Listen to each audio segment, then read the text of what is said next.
Assalamualaikum warahmatullahi wabarakatuh. Dalam video ini saya akan membahas tentang forum diskusi eksplorasi konsep modul 1.2 1.2.f.1. Perkenalkan, nama saya Bayu Andira SPD, guru kelas di SD Negeri 17 Payakumbuh, calon guru penggerak Angkatan 11 Kota Payakumbuh. 1. Apa yang dapat saya ceritakan mengenai salah satu dari nilai-nilai guru penggerak? Berpihak pada peserta didik, inovatif, kolaboratif, reflektif, dan mandiri yang telah membantu saya dalam melayani peserta didik saya dengan lebih baik. Tuliskan dalam bentuk narasi singkat untuk berbagi dalam kelompok dalam tahap ruang kolaborasi.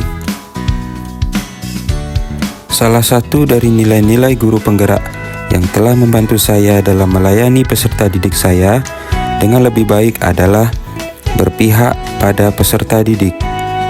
Nilai ini mengunggah perasaan saya bagaimana lebih dapat menjalankan peran saya sebagai guru yang tidak hanya mengajar tetapi juga mendidik peserta didik sesuai kodratnya masing-masing. Dalam setiap pembelajaran, saya senantiasa menginsafi betapa saya harus memahami karakteristik dari setiap peserta didik saya terlebih dahulu, sehingga selanjutnya hal ini bisa saya gunakan sebagai dasar yang baik dalam menuntun serta memenuhi hak-hak peserta didik dengan gaya belajar mereka masing-masing. Pembelajaran yang berfokus dan berpihak pada peserta didik ini juga saya terapkan dengan terus berinovasi dan meningkatkan kreativitas yang saya laksanakan dalam pembelajaran di kelas atau di sekolah. Tidak hanya menghadirkan pembelajaran yang menyenangkan, tetapi juga memastikan pembelajaran tersebut efektif dalam memfasilitasi peserta didik dalam mencapai tujuan belajarnya sesuai dengan gaya belajar mereka. Hal yang saya lakukan untuk mencapai hal ini adalah mulai membiasakan diri sebagai guru dalam melakukan refleksi atas pembelajaran yang telah saya lakukan. Pembelajaran saya yang berpihak pada peserta didik yang saya lakukan bertujuan untuk fokus pengembangan kepribadian, bakat, kemampuan mental, dan fisik peserta didik. Segala keputusan yang saya ambil didasari oleh semangat untuk memberdayakan diri serta memanfaatkan aset atau kekuatan yang ada untuk menyediakan suasana belajar dan proses pembelajaran yang positif serta berkualitas bagi peserta didik saya. Menuntun peserta didik untuk bertumbuh dan berkembang sesuai dengan kodratnya, sebab peserta didiklah yang menjadi subjek pembelajaran. Tugas guru adalah memfasilitasi, menuntun peserta didik menuju ketercapaian tujuan pembelajaran dengan keselamatan dan kebahagiaan. Yang kedua, apa saja 10 kegiatan di sekolah yang saya anggap masuk sebagai contoh penerapan dari peran guru penggerak yang saya pahami saat ini? Pemimpin pembelajaran, pendorong kolaborasi, penggerak komunitas praktisi, mewujudkan kepemimpinan peserta didik, menjadi coach bagi rekan guru. Buatlah daftarnya untuk digunakan saat berbagi ide dalam kelompok tahap ruang kolaborasi. Yang pertama, ekstrakurikuler.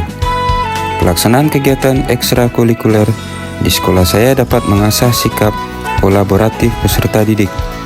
Misalnya melalui kegiatan seni, kegiatan olahraga, kegiatan pramuka, wisuda Iqra, dan tahfiz Al-Quran. Kedua, membuat metode dan media pembelajaran yang variatif. Pembelajaran yang variatif dalam pembelajaran berguna untuk mewujudkan nilai inovatif serta mengintegrasikan teknologi dalam pembelajaran untuk meningkatkan keterlibatan peserta didik. Ketiga, membuat perencanaan dan evaluasi. perencanaan dan evaluasi yang berpusat pada peserta didik dengan membudayakan pelaksanaan penilaian awal pembelajaran serta refleksi setelah proses pembelajaran. Yang keempat, menciptakan kepemimpinan peserta didik melalui pelaksanaan peringatan hari-hari besar di sekolah yang mendorong peserta didik mewujudkan kepemimpinan melalui peran serta aktif merekan dalam berorganisasi baik di lingkup intrasekolah maupun berorganisasi dalam lingkup kelasnya. Kelima, terlibat sebagai panitia diklat pramuka bersama rekan guru lain dalam memberikan kesempatan untuk mengaitkan peran pembentukan kepemimpinan dengan lingkaran pengaruh. 6. Bermusyawarah dengan rekan guru untuk memecahkan permasalahan yang dihadapi peserta didik, baik melalui rapat rutin atau diskusi kelas. 7. Sebagai wujud peran kolaboratif, misalnya bersama peserta didik berkolaborasi untuk membuat sebuah proyek penelitian sederhana untuk lomba atau kegiatan pengembangan diri lainnya. 8. Melatih peserta didik untuk melakukan presentasi di depan kelas atau membimbing anak dalam mengembangkan kemampuan public speaking-nya.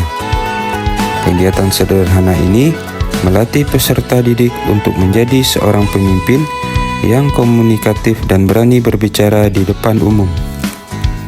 9. Pembudayaan nilai-nilai baik dalam kegiatan rutin di sekolah seperti pelaksanaan upacara bendera, sholat zuhur berjamaah.